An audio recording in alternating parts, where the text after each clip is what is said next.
ఆర్తి ఆవేదన అంటే ఎలా ఉంటుందో ఒక్క మాట చెప్పి నేను సెలవు తీసుకుంటా. భగవత్ కథలు వింటుంటే, ఇటువంటి ప్రవచనాలు వింటుంటే, పూజ చేస్తుంటే అది సరిగ్గా సాగుతోందా లేదా అనడానికి నిదర్శనం ఏమిటో తెలుసా? గుండె తడిసిపోవాలమ్మా. చెమట పట్టడం కాదు, గుండె తడిసిపోవాలి, లోపల నీరు స్రవించాలి, కళ్ళల్లో నీరు అప్రయత్నంగా రావాలి, కళ్ళు ఆర్ద్రమైపోవాలి. అది మనకి ఏకాగ్రత కుదిరింది అనడానికి నిదర్శనం. లేకపోతే కుదరలేదన్నట్టే లెక్క. మాటికి మాటికి చుట్టకు మా కనులేమి సరోవరములా. భక్తకవి అంటున్నాడు, పరమేశ్వర నిన్ను తలుచుకుంటే చాలు కన్నీళ్ళు వస్తున్నాయ్యా, కానీ నా కళ్ళు ఏమైనా చెరువులా, ఎంతకాలం ఏడవమంటావు ఇలాగా? అంత నీరు ఈ కళ్ళల్లో లేదయ్యా. మాటికి మాటికి చుట్టకు మా కనులేమి సరోవరములా. చెట్టు మీద పిట్ట గూడు పెట్టినప్పుడు గమనించండి అమ్మా, పిచ్చుకలు కానీ ఏవైనా కానీ చెట్టు మీద గూడు పెట్టినప్పుడు ఆ ఎదిగి ఎదగని పిల్లలు పసి పొదుగులు అంటాయి, వాటికి రెక్కలు కూడా రావు పాపం, ఆ గూడులో ఉంటాయి.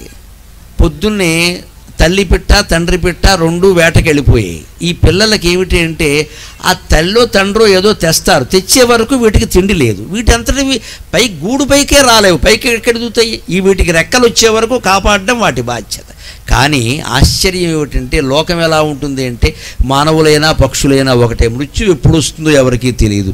ఈ వెళ్ళిన తల్లి పిట్ట తండ్రి పిట్ట రెండు గూటికి తిరిగి వస్తాయని ఏమైనా గ్యారంటీ ఉందండి?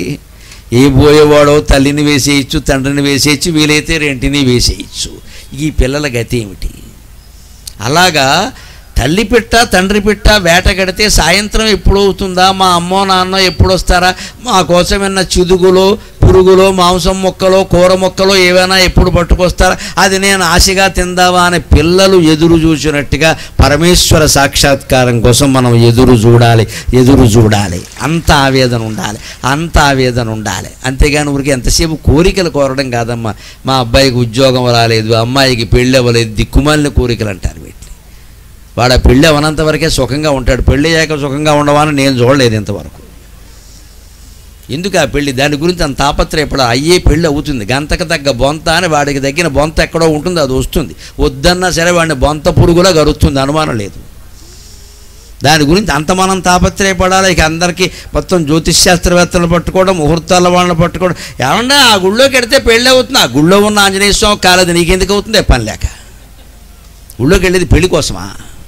మరి పెళ్ళి అయ్యాక కూడా గుళ్ళోకి ఎందుకు వెడుతున్నారండి? అప్పుడు మళ్ళీ బాధలు వేరే. అంటే ఈ ఏడుపు ముందే ఉంటే బాగుండేది కదా, కనీసం పెళ్లి కాకుండా ఉంటే ఆ బాధ అయినా తగ్గేది కదా.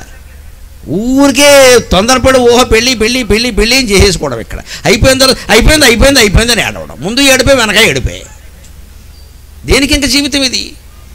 ఆలోచించాల్సింది ఇదే. బయటికి మేతకెళ్ళినటువంటి తల్లి పెట్ట తండ్రి పెట్ట సాయంత్రానికి తిరిగి వస్తాయో లేదో తెలియదు కదా.